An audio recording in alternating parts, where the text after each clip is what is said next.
Check, check. Okay. Good. All right. Move it up.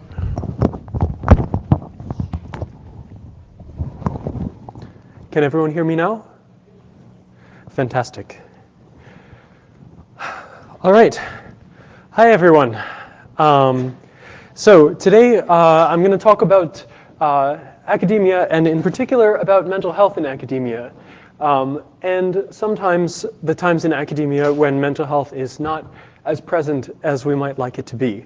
So in this talk, before I get started, I just want to say that this talk is difficult. I'm going to talk about some specific difficult stuff, like the experience of mental illness, chronic disability. I'm going to mention suicide briefly, but I'm not going to go into a lot of detail. And this stuff is hard. Like, this stuff is genuinely hard. And I want to make sure that you know that if you're having a hard time with this stuff, you can zone out and you can check Twitter on your phone. You can leave the room. You can go outside and you can call a friend. You can do anything else that you need to do to take care of yourself. And I'm not going to judge you, and no one is going to judge you. And I trust in your capacity, all of your collective capacity. Sorry? Oh.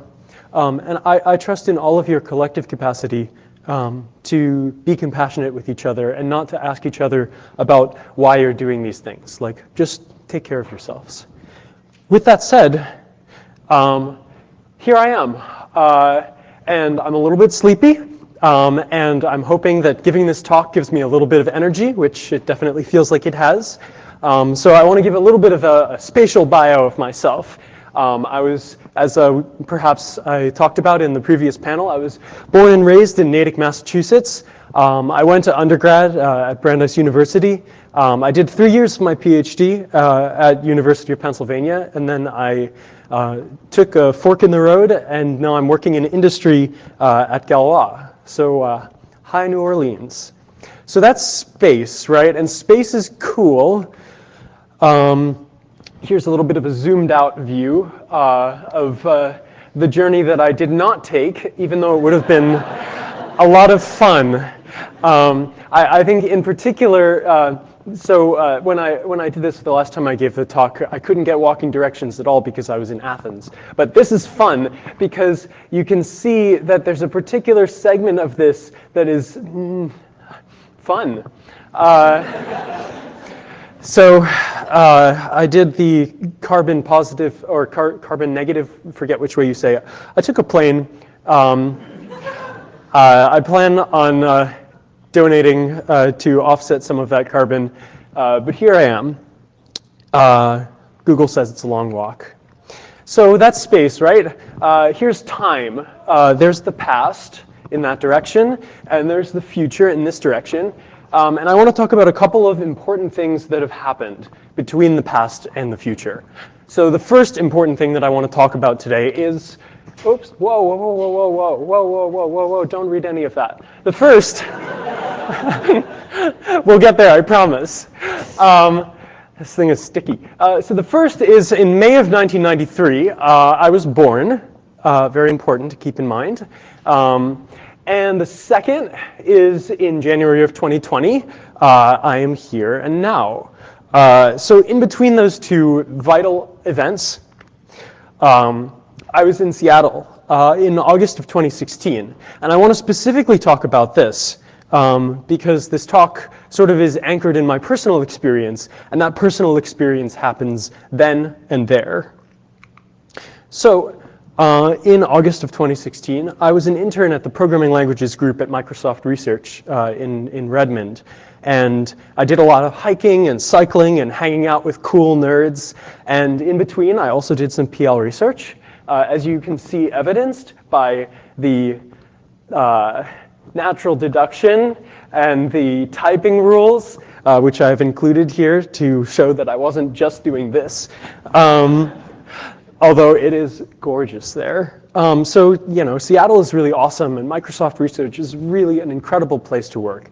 And it was a great time, and I should have been having the absolute time of my life. And in some ways, I was. But at the same time, one day I couldn't fall asleep, and the next day I couldn't wake up. And I was ravenously hungry. I started to be 1 hour, and I couldn't eat the next hour. And and I was outgoing, and I felt really social and extroverted, and just like talking to everybody. Like I couldn't get enough of socializing 1 week, and then the next week I just wanted everyone to completely leave me alone.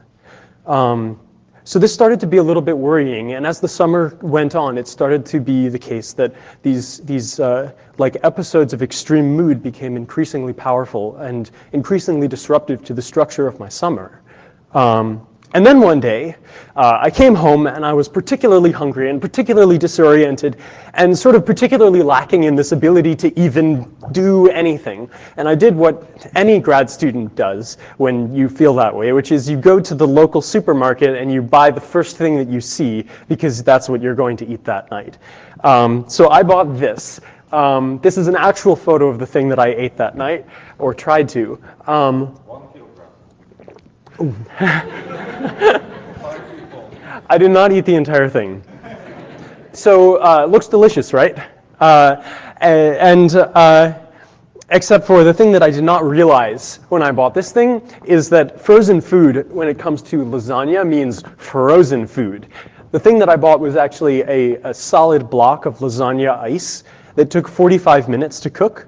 So I'm like sitting there feeling like my brain is melting out of my ears, just consumed by hunger and feeling like the world is like falling down around me in ways that I can't really emotionally process properly.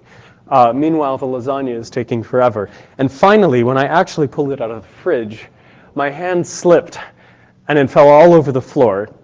So here's the thing, like, you know, they say some people cry over spilled milk and you're not supposed to do that. And I found myself crying over spilled lasagna. And in particular, I was talking on the phone to my partner at the time, who was tremendously helpful through this whole situation. And together we came to the joint realization that it's probably not within the normal parameters of most human experiences to spend 45 minutes crying on the floor because your lasagna didn't happen the way you wished it would.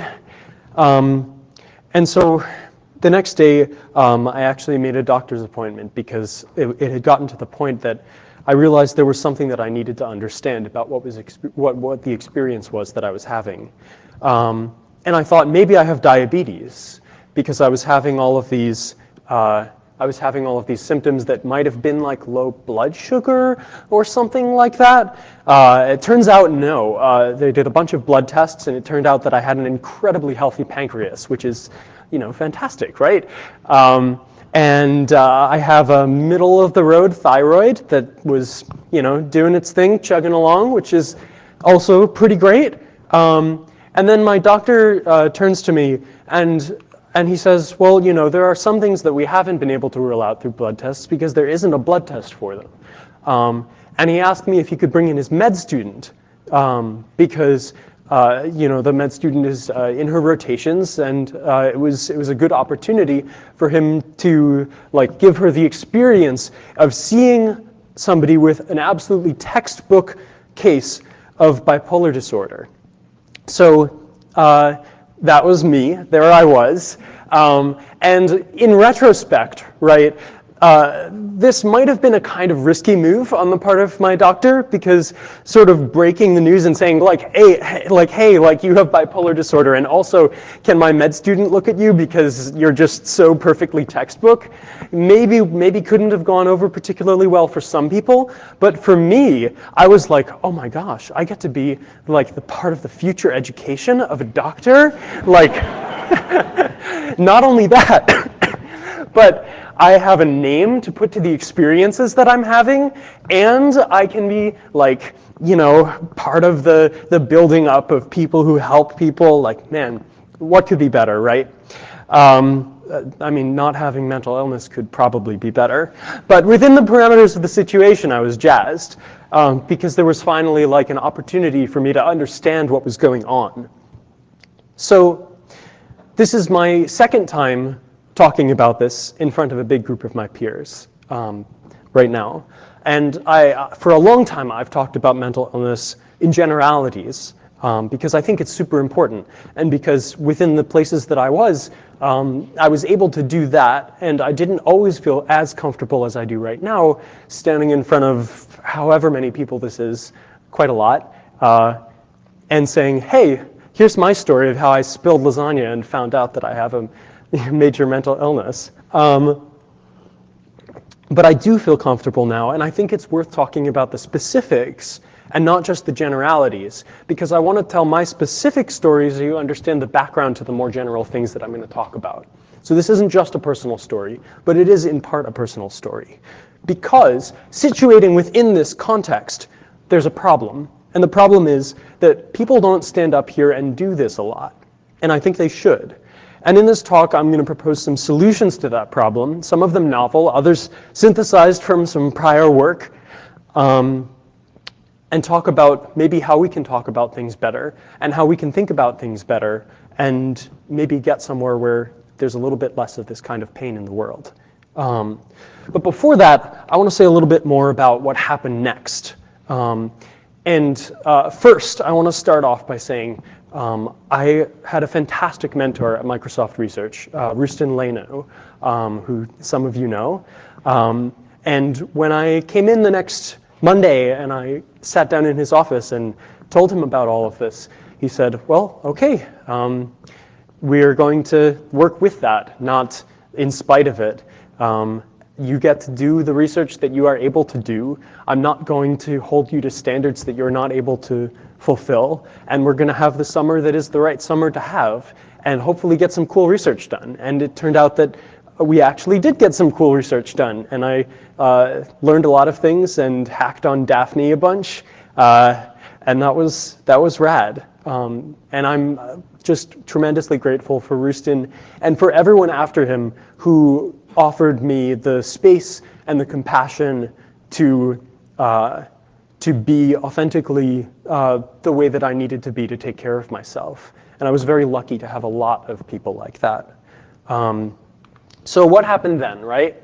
After I get back to Penn, this was now my second year of my graduate program. I've now been in talk therapy for about 3 years, more or less continuously, although not with the same therapist, because I didn't always have the same fit with the same therapist. Talk therapy is great.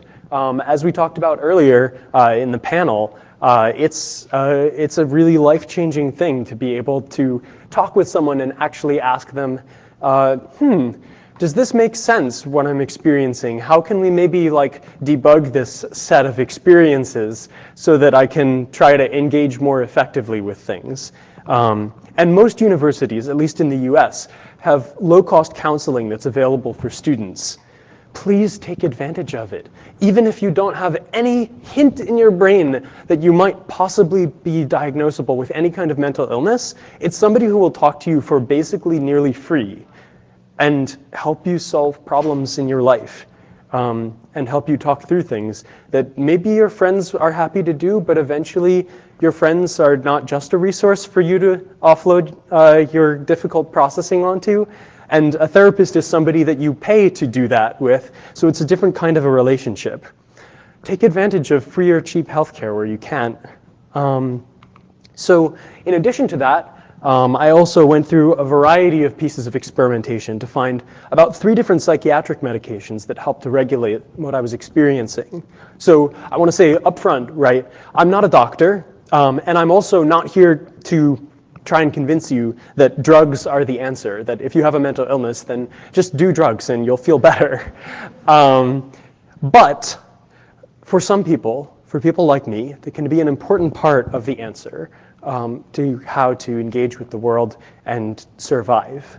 And I want to destigmatize talking about them, because even though it is the case that psychiatric medication is scary, and even though it would be scary even if we all freely talked about it, it's not something that should be scary to talk about.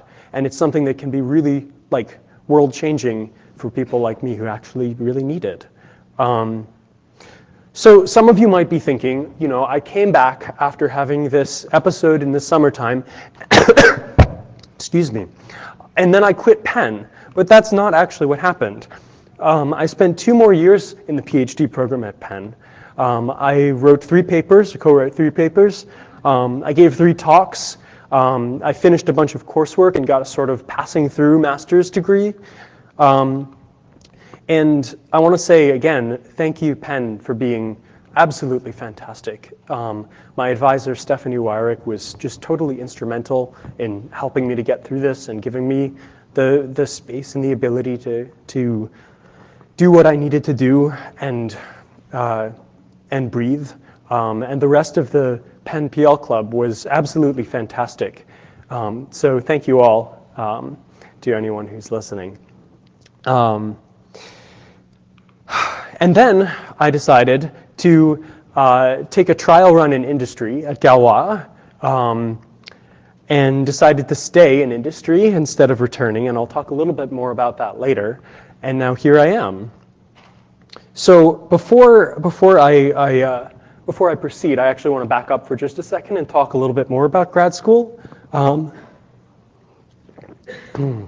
Because there were a couple of things that made it possible for me to get through doing this. And in particular, some of those were asking for accommodations. So it's often the case that in undergrad, there's this kind of adversarial relationship that's between professors and undergraduates. And I find that this is really sad, that some professors behave in such a way that their undergraduates are trying to get one over them, or something like that, and that asking for accommodation is a scary thing for a lot of undergrads.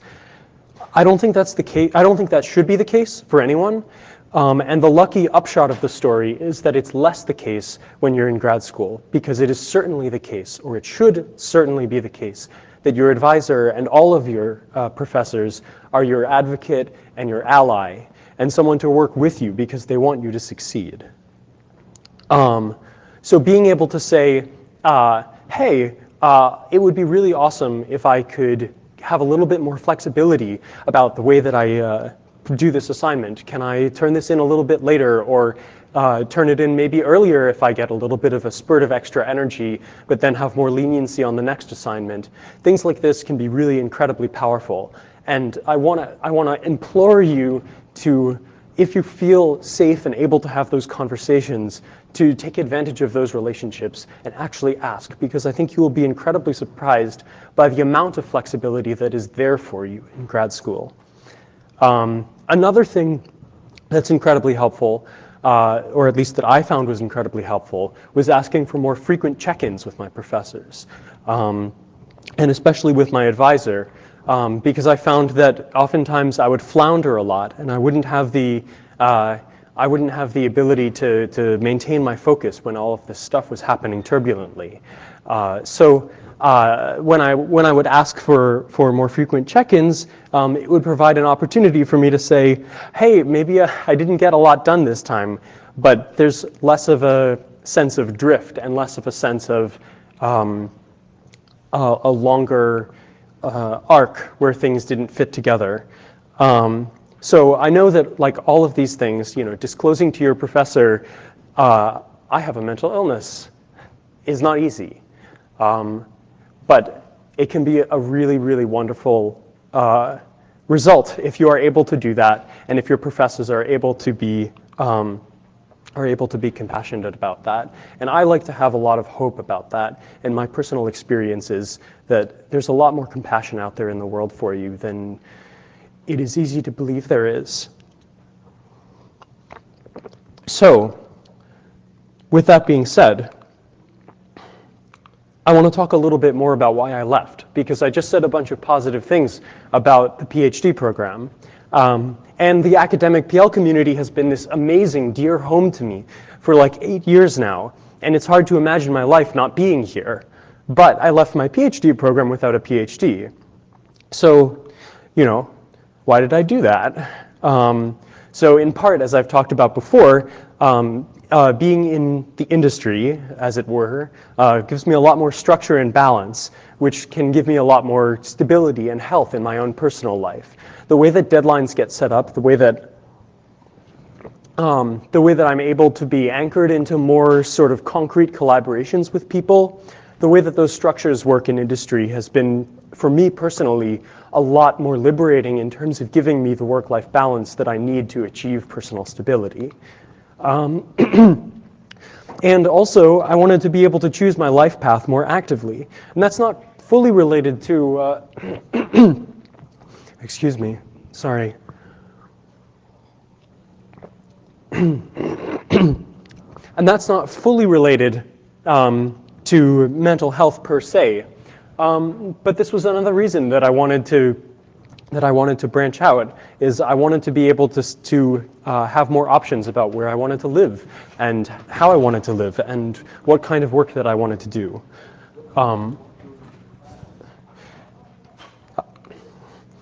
And I also want to stress, right, I don't think I made a mistake by going into academia. If I could do it again, I would, like with only minor modifications. And I say minor modifications. There are definitely quite a few things that I would change. But if I could do a PhD program, I would do it again. And I would go about to the point where I went to, and then I would branch off, because I think that I made the right choices more or less all the way along the way. There's this narrative that if you quit a PhD, it's because you realize that you made a mistake. And I don't think that's true. There are as many paths through academia as there are people in it. And I think that's good. And importantly, right, I'm here. I'm at POPL. I'm giving a talk at PLMW. I've been out of the PhD program for almost 2 years. I'm not in academia, but I'm still in academia. I still have this community. So, why mental health at PLMW? Some of you will find this slide to be extremely self-obvious, and I don't even need to read these bullet points, but I think it's worth talking about. A lot of people like me live with mental illnesses. And I'm telling you all of this, not just because I like talking about myself, but, you know, here's the stats. 7% of people have chronic depression, 19% of people have anxiety disorders, 4% of people have post-traumatic stress disorder, et cetera, et cetera. And this is in the general population in the United States. So it makes it really likely, if you run the numbers, that a lot of the people who are looking at me right now have various kinds of mental illnesses. And that's important unto itself, because we're a community, and a community is made of whole people. And in order to nurture that community, we need to have that community. And having that community, at least to me, means taking care of all of the people in it in the ways that we need to.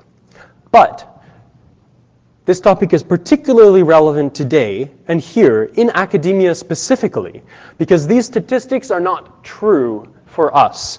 These statistics are a massive underestimate for the biased sample that's sitting in front of me in this room today. It's actually a lot worse. So when I first read these statistics that I have on screen right now, I was sort of dumbfounded. So I'm actually going to read them aloud. 47% of graduate students suffer from depression. There's a rate of mental illness in academic staff 3 to 4 times higher than in the general population, and estimated at 53%. That's in the UK. And there are study after study after study, including one that was published between the last time that I gave this talk and now, that confirm time and time again that these are the statistics for mental illness in academia.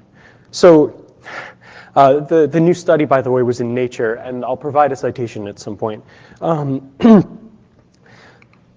Sometimes, right, math is not fun, but let's do the math. If there's about a 47% rate of depression in graduate students, there's a 7% rate of depression in the general population, then graduate students are about 6 times more likely to be depressed than the general population, which seems to me to not be a coincidence. It seems like that's maybe somehow indicative of something. It's a correlation at least. And I want to talk about some causations, but I want to first also note that many people don't get diagnosed with depression until they're approximately in their early 20s, because then that's when a lot of mental illnesses, depression, bipolar disorders, schizophrenia, to name a few, really start to emerge in full force. So there's this double whammy of people in academia are extremely predisposed to mental illness for whatever reasons, and also those mental illnesses first make their appearance at the age that most of people enter graduate school, especially like here in computer science, where most people in graduate school are entering relatively close to exiting undergrad. So some hypotheses about the causations behind this, right? There's a possibility that grad school causes or worsens mental illness. Is it possible instead that mental illness predisposes people to want to attend grad school? Maybe. Or possibly there are some shared causes that result both in mental illness and in people wanting to attend grad school or attending grad school. Probably it's a bit of all three. And I want to focus on this implication specifically because it's the one that's a little bit more tractable right now. And I want to understand how it functions. So in grad school, right, there's this high accountability latency. And we've talked about this a little bit already in the panel, where the time between you getting assigned a task or assigning yourself a task, rather, as is often the case, is really high between that, like the time that is really high between starting a task and actually getting some kind of accountability for doing that task. And there are a lot of techniques for lowering the accountability latency, but that naive accountability latency that exists between a year-long research project that finally gets maybe published at POPL or maybe not published at POPL can be really difficult because it leads to these sort of crunch times that happen. And then even if nobody's telling you that you should be staying up contiguously for 72 hours to finish your POPL paper, there's something in your brain that might be telling you that that's the way to do it, especially if you feel guilty about having slacked off, quote unquote, beforehand because there was not a lot of accountability that was forcing you to continuously work on the thing. Additionally, it's difficult to know when you're allowed to stop work sometimes when your goals are partly self-determined. So if you're actually working and you're feeling productive, it's really hard to tell yourself, oh man, I should stop and do another thing because, you know, you're doing work, you're being productive. How could you switch tasks when you don't know what the end state is going to be, and especially if you don't know whether you're going to be able to accomplish the thing later? Additionally, there are all these financial stresses associated with being in grad school. So most PhD positions are funded, but this doesn't mean that it's financially unstressful to be a grad student, even if you live in an affordable city, because a lot of people aren't living by themselves. A lot of grad students have families. They might be single income households, and a grad school stipend is not particularly high in the US at least. And then, you know, you have to drop $2,000 to attend a conference and wait for your university to reimburse you 2 to 3 months later, which is just like super fun. Adding to all of that, there's this existential uncertainty about the future beyond, because the facts of the matter are that most people who get a PhD are not going to get a professorship by the pigeonhole principle, because there are many fewer professorships than there are people getting PhDs. So you're looking at this yawning void that's stretching before you, and you're saying, hope I don't fall in there. And none of these create mental illness from thin air, but they can certainly make it worse. And not only that, but these conditions make worse and are made worse by a couple of things that I'm going to talk about more. So there's this interrelationship between when you have mental illness, a lot of the things that are common to a lot of mental illnesses feed back in this kind of self-destructive loop to a lot of these things. And a lot of these things make a lot of these things worse also. So, and that's true not only for people who have diagnosed mental illnesses, but also for people in general. So I want to offer some technologies, because words and thoughts are indeed technologies, to break these tangled cycles. And I claim these technologies are unusually effective and not entirely obvious. At least they weren't for me. Your mileage may vary. So the first one of these is understanding executive dysfunction. So, all right, I looked up executive dysfunction on Wikipedia prior to giving this talk. Long sip of water.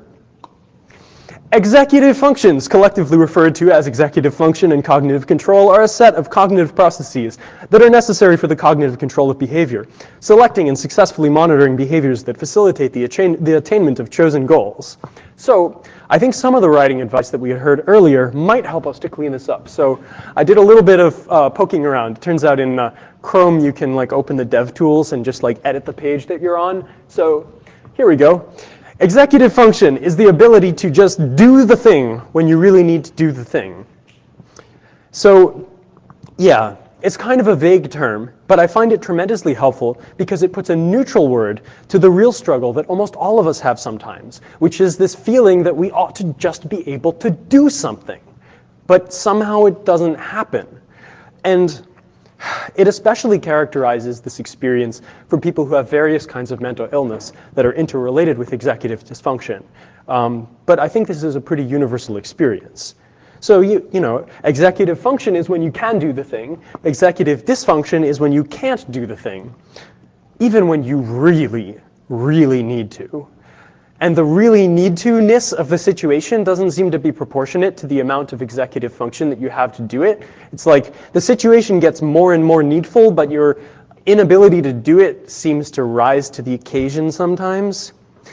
So the real reason that I bring up executive dysfunction, and the reason why I love to use this phrase, is because it's an alternative to that one.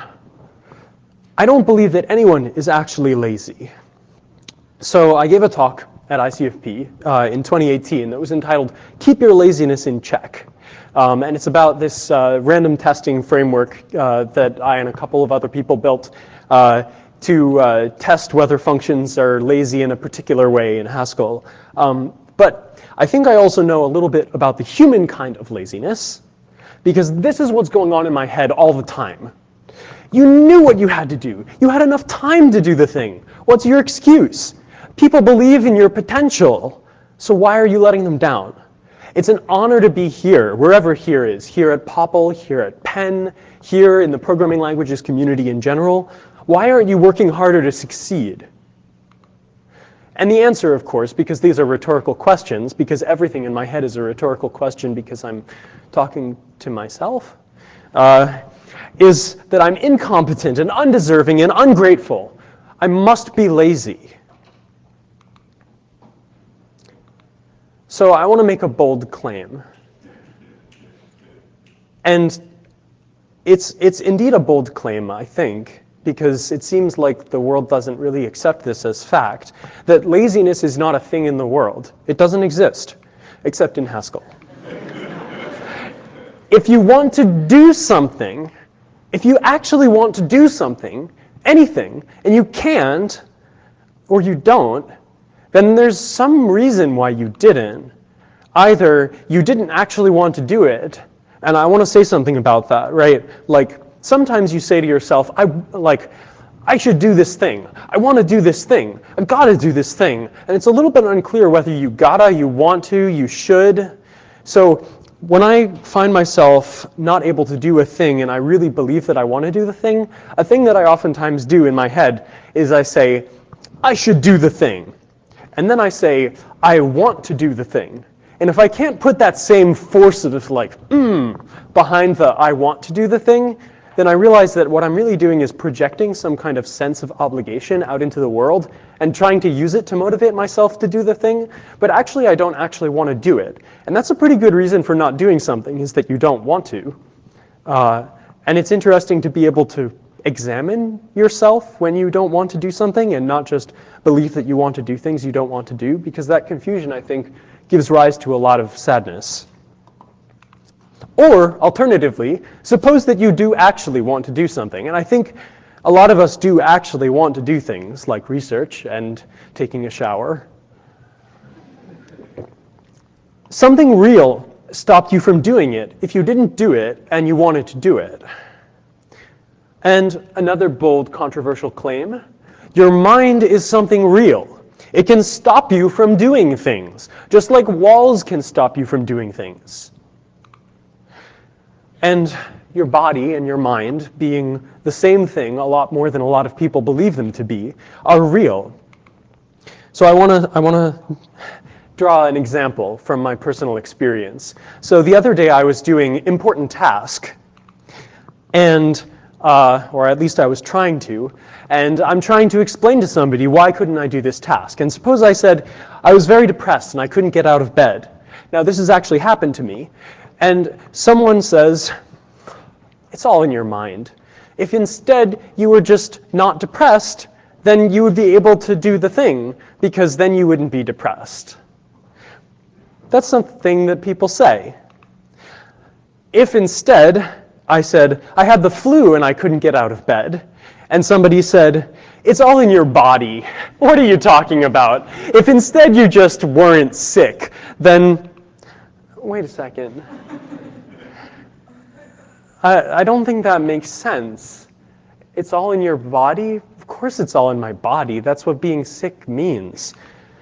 So both of these, to me at least, are equally real, but we've been taught otherwise by the world that we were raised in. We've been taught to believe that things that happen up here are somehow less real than things that happen all the rest of here, even though this is part of your body just as much as that is. So anyhow, what's lazy good for? You may have come across this, the phrase, the Unix philosophy, that says that a tool should do something, it should do one thing well. And I believe that the word lazy would make a great Unix tool, because it does exactly one thing well. It does shame really well. I use lazy in my internal narrative. People use lazy in their external and internal narratives to hurt and create shame. And it's hard to let go of that shame. It's not easy to just shrug it off and say, oh, well, you know, lazy makes me feel shameful, so instead I'll just not feel shameful, and then I won't feel lazy, and then everything will be good. Because fearing shame is actually a really powerful motivational force. Anxiety and fear of being ashamed can sometimes be paralyzing, but also they can be like this spike of adrenaline that can cut through any kind of paralysis, any kind of executive dysfunction. Because if I'm terrified that I'm going to be standing up here and giving a talk in front of all these people and talking about mental illness and I haven't prepared my slides, then I better actually do it. And that fear of shame is actually a powerful motivator.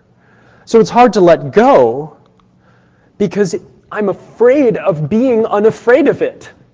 Because otherwise, if I wasn't afraid of being ashamed, then how would I motivate myself if I'm so used to motivating myself by being afraid of being ashamed? So I claim letting go of laziness is a subset of the really important life task, at least I claim is a really important life task, of letting go of shame in your life.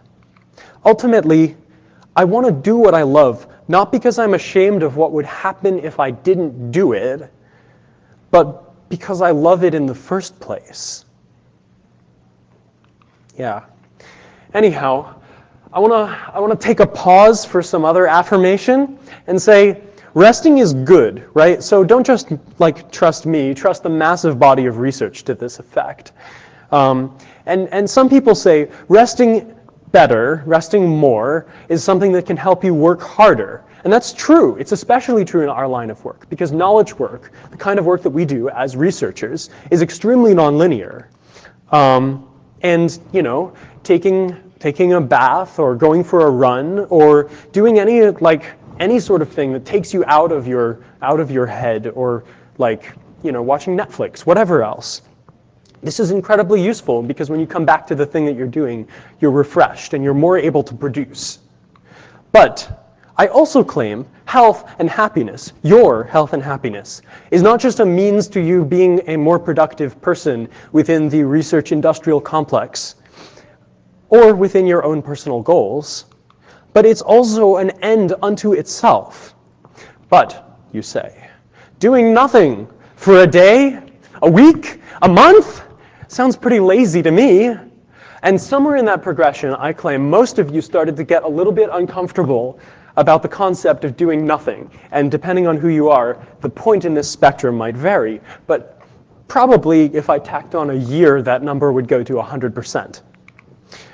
And I claim resting is not failing at work. Resting is succeeding at health and happiness, which ultimately are things that are valuable because you're alive, and grad school isn't just about itself. It's also about it being a part of your life. So I need to rest a lot, and that's part of why I'm talking about rest. I get physically tired easily, especially in the typical office environment. Sometimes at the typical conference environment, fluorescent lights don't really play well with my brain. And a lot of the time, I feel like I don't get enough done. And then come the feelings of laziness and shame and all of that. So this all results in, I think, something that all of us have probably heard of, which is imposter, quote, syndrome. I claim it's not a real syndrome, because if everyone has it, it's not really a particularly useful thing to call it a syndrome. Imposter syndrome, I think, is kind of akin to calling being hungry food syndrome. I think a lot of us feel like an imposter in any case. But we get told that a lot. And there's this truism that gets brought out at a lot of very well-intentioned mentoring events, where people say, well, all right, everyone feels like an imposter in grad school. Smart people feel like an imposter. So if you feel like an imposter, then you're probably a smart person who deserves to be here. But that's not quite how implication works. And so you might start to question to yourself whether this is actually true, or whether, in fact, you are precisely perceiving your situation correctly, and you're one of the few people who feels like an imposter accurately. Or maybe that's not true, but in fact, you are recursively an imposter about being an imposter, and like everyone else feels like they're maybe not actually an imposter, but everyone else is an imposter, and it just sort of like becomes this infinite regress, and you can't shake it, right? The reasoning about, well, everyone feels like an imposter, it doesn't have teeth. So I want to claim something, right? Like in PL, we think about recursion all the time. So let's take those tools and use them, right? It's not well-founded.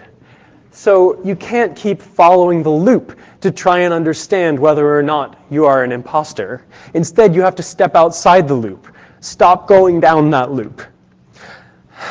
So what does stepping outside the loop of imposter syndrome look like? Institutional systems, like universities, they want prestige. They want to be recognized as places of, foundational research and acclaim. And this is a good thing. And they are. But a lot of universities create this image that most people aren't worthy to be there. And that image doesn't go away when you actually get inside the university system itself, which means that a lot of people don't voice their fears that they aren't the right person to be there, because maybe they actually aren't the right person to be there. Which means that when we don't hear that other people are also afraid that they're not the right person to be here, we feel like we maybe are the actual person who doesn't deserve to be there. But really, we're all together, and we don't need to fear at all. So, corollary, I think we should voice our fears a lot more. And I'm going to lead by example, because the more of us that talk about our fears out loud, loudly, in front of a large audience at a major conference, the less power they have over us. So, to get that started, I, Kenny Foner, am frequently scared, actually scared, that I'm a lazy fraud who's gotten by in academia and industry only because I have about one non-terrible idea about Haskell every year or so. Well, maybe less than every year or so. Maybe it's decreasing in rate. But I'm certain that this year, I'm going to run out of ideas forever, and you'll all find out that I've somehow tricked you into inviting me to this conference in the first place and believing that I'm a smart person because I make puns about types. I'm afraid that I'm still here only because all of you, because PL research is so full of all these kind people who think the best of everyone, even of someone as obviously insufficiently clever or dedicated as me. And so I want to make something clear, right? This is not me like blowing fluff into the air to make all of you feel better. I wrote this in about the same amount of time that it took me to say it out loud, just stream of consciousness. This was what was in my head. And I looked at it and I was like, wow, do I really think that? oh, I guess maybe I do kind of sometimes think that. But it feels a little bit less scary to have it up on a giant screen, because it feels a little bit less true, maybe. So I've talked about imposter syndrome, quotes. I've talked about executive function and narratives about laziness, and all of those things make being mentally ill in academia even harder. They make being in academia hard for anyone, but especially they prey upon the experiences of what it's like when you have mental illness. And I want to talk now about something a little bit different. I want to talk about hope. So I used to think that I'm broken and I want to fix myself. I used to think that there was something wrong with me, and the only way to hope was to hope that I could somehow take this thing that was wrong with me and remove it and be whole again. But there isn't a cure for bipolar disorder, and there isn't a cure for anxiety, and there isn't a cure for chronic depression. And it's very unlikely that we'll ever quite figure out what it would even meaningfully be to have such a cure. And besides which, I don't want to hope for a cure to fix something that's broken about me, because that's predicated on thinking about myself as being broken right now. And in all of the intermediate time between now and actually getting to be fixed, question mark, considering myself to be a broken person. That's not a way that I want to live. So I don't hope now for fixing what's broken about myself. I hope for thriving with, or sometimes despite, my condition. So hope is kind of a vague term. What's that supposed to look like? Mental health, it's not a monotonic thing. It goes up and down. There are a lot of cycles within grad school, outside of grad school, beyond it, beside it, before it. And it's easy to feel permanently despairing when anything happens that sets you back, when you slide back into depression, when your paper doesn't get accepted, when it feels like you're going to fail and like you're never going to be a satisfied, happy, balanced person. And it's also easy to be really elated and over the moon when it feels like you're just permanently successful. Something happened right. You finally balanced the medications that you're having, and it just feels like your life is set. You're permanently cured. You're all better. And both of these are equally illusory. So that's not what hope looks like, because hope doesn't look like believing in an illusion that keeps being proven to be false, because you get crushed eventually if you think about it that way. For me, sustainable hope looks like when I'm suffering, I know that I won't always be suffering. And when I'm happy, I also think it's important to know that I won't always be happy. I think it's possible to recognize that without diminishing the happiness that I'm feeling at a time when I'm feeling happy. But always, to have hope, I know that there will eventually be joy again. So they say it takes a village to raise a child, and I think it also takes a village to give a talk, doubly so a talk like this. In a normal technical talk, I'd use this slide to acknowledge my co-authors and my collaborators, and that's exactly what I'm going to do in this not exactly typical PL talk. So in alphabetical order, I want to specifically thank these people and a lot of other people for mentoring me and for caring for me.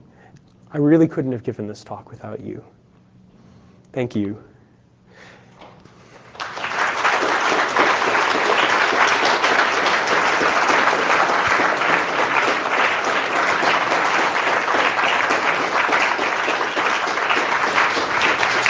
Thank you very much. Thank you, Ken. And is there any questions? Do we have the Slido?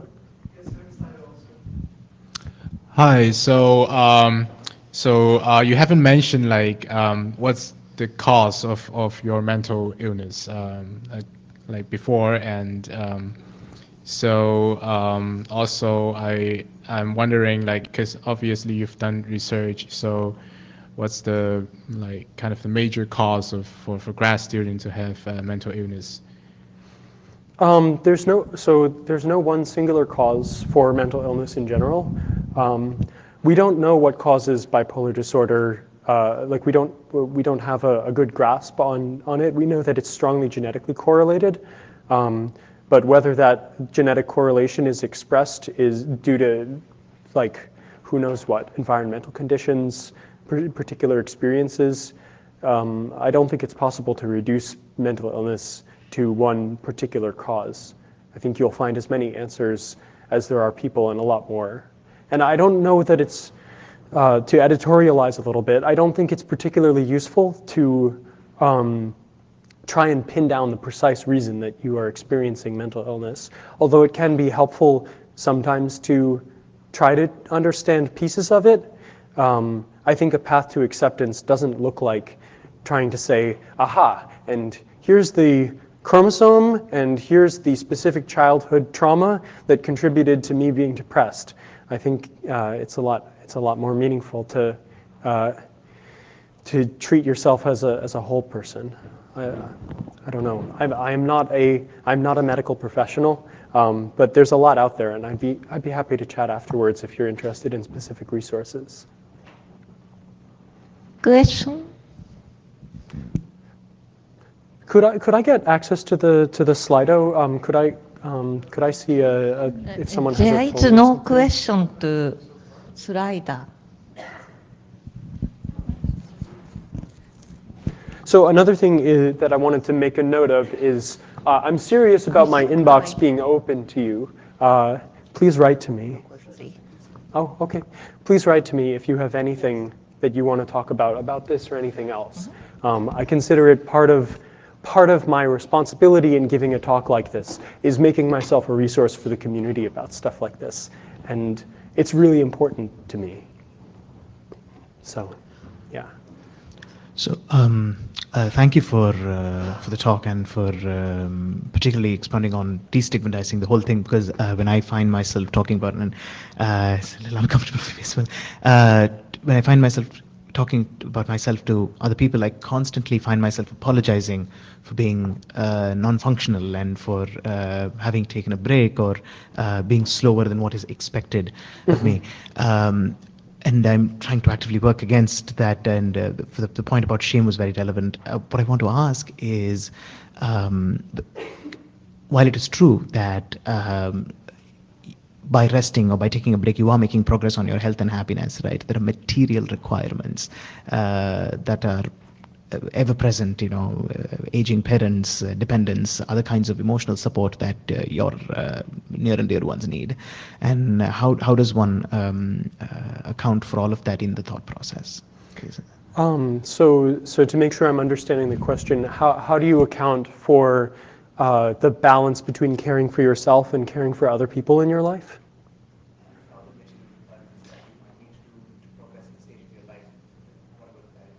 I see. So whatever. Yeah. So there's this. So it is a really tricky thing to work through. Is how can I care for myself within the constraints of my life? I don't think that this is something that a SAT solver is going to be answering for us anytime soon. I think the answer is pretty individualized, and I think. When it comes to the balance between caring for yourself and caring for other people, maybe I have a more specific answer, which is those conversations are ones that I hope are possible to have explicitly, not just implicitly. Oftentimes I'll talk to my partner and I'll say, hey, I'm having a really, really rough time this week. Like if she's experiencing something really difficult, I may not be able to be there for her in all of the ways that I could be there for her when I'm feeling really awesome. And that's something that is also the case in the other direction. I think being able to explain where you're at and ask the other person, what do you need? How can I optimize for what you need while remaining within the constraints of my ability? Being able to talk about that can really transform a relationship rather than trying to assume that what the person needs is what you guess they need. Because sometimes it turns out the things that you're expending dramatic effort over to care for somebody about aren't the precise things that that person needs, and you're not being as kind to yourself as you could be because you're spending energy where it doesn't need to be spent. That's not always the case. But I think opening up that conversation can be a really good thing. Okay, there is one question to, there are some faculty in the room. What can we do to be more supportive of students? I was expecting that I would get some answer, some question like that. So I think what I would say in terms of being more supportive to students is it's often difficult when you have mental illness to know who is going to be on your side unless they make it really clear. There are a lot of people who perpetuate a lot of stigmas about mental illness, and for a while I would walk around the world assuming that most people were terrified of people with bipolar disorder because there are a lot of negative stereotypes about that particular illness. I think a good thing to do in general as a person in the world, and I think this applies to being a mentor of any kind especially, is to mention every so often or talk about like your feelings about mental illness and to like list yourself as a resource. Not, you know, hey, looks like you might be depressed, but in advance of anything like that, I think even just like sending out an email to students who you're mentoring saying, I have no expectation that you will necessarily take me up on this, but in preemption of anything, I wanted to make sure that you know that I'm here to support you, stuff like that. It's good to know who's on your team a lot before you need to rely on them. I feel like I have a lot more thoughts about this. Is another Slido question? Yeah, there's another Slido question. Oh, sorry. Okay, there's another. Here we go. How do you talk to your advisor when you don't have that type of relationship? So I was lucky to have that kind of relationship, so I can't necessarily speak from personal experience. I think that cultivating the kind of relationship where you can speak to your advisor directly about what you're experiencing is an important goal, or can be an important goal in having a successful relationship with your advisor. And if you aren't able to find a successful working relationship that contains that, I don't think it's unreasonable to consider that as a pretext or a very, like an important thing to consider when it comes to like picking an advisor or changing an advisor, because your mental health is going to impact the way that you're able to do work. And it sounds awful to me to be stuck in a position where you can't be honest about why you weren't able to complete something, or why you weren't able to live up to a particular standard. I don't want to be in that situation. But I also know that there are a lot of times when you can't necessarily switch advisors, when it seems too late, or you're, you know, committed to a particular piece of work. And in that case, I would advise you to seek out a lot of support outside of your advisor. Maybe other people in your department, maybe friends, maybe other faculty outside the department, maybe, you know, there's people online. Honestly, I have a lot of people all over the world who I talk to about a lot of things. So that actually brings up something that I have in my additional slides, which I wanted to mention, which I think I would be remiss in not mentioning a little bit, which is that sometimes mental illness is not just made worse by the structure of your PhD program, but it's made worse by specific things that happen in your PhD program. So this is from that Nature study that I mentioned earlier. 21% of people who answered this study, and this is thousands and thousands of PhD students in the sciences as a whole, reported that they experienced discrimination or harassment within their program. Predominantly gender discrimination and racial discrimination. Similarly, 21%, just like that, experienced bullying in their PhD program. And notably, scarily and sadly, almost 50% of those who did experience bullying in their PhD program described that as coming from their advisor, followed by another student. So it is absolutely the case that sometimes your relationship with faculty is not going to be the kind where you can be forthright and you can talk about these kind of things. And that is awful. And I would implore all of you to, if you see stuff like this happening, don't let it go unsaid.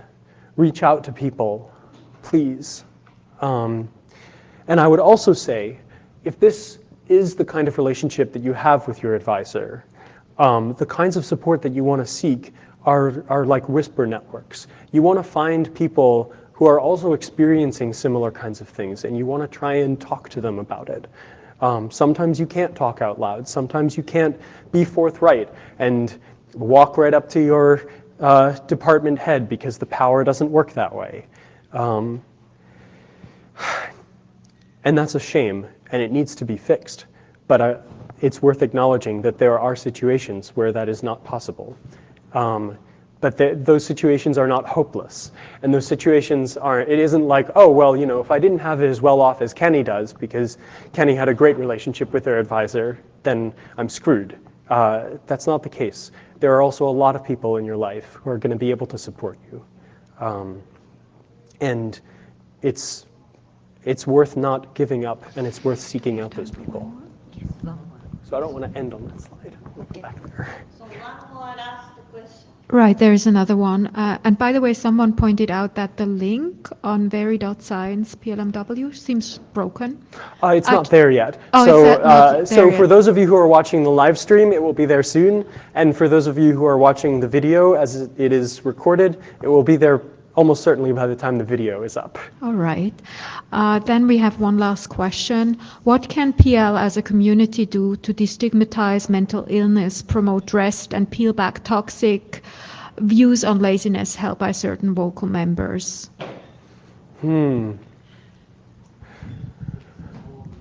What can we as a community do to help destigmatize toxic views of laziness held by certain vocal members of the community? And mental illness in general.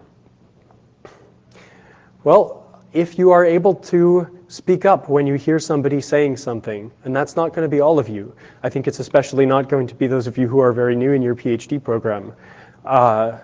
Do it. If you're in a position of power, use it for the good.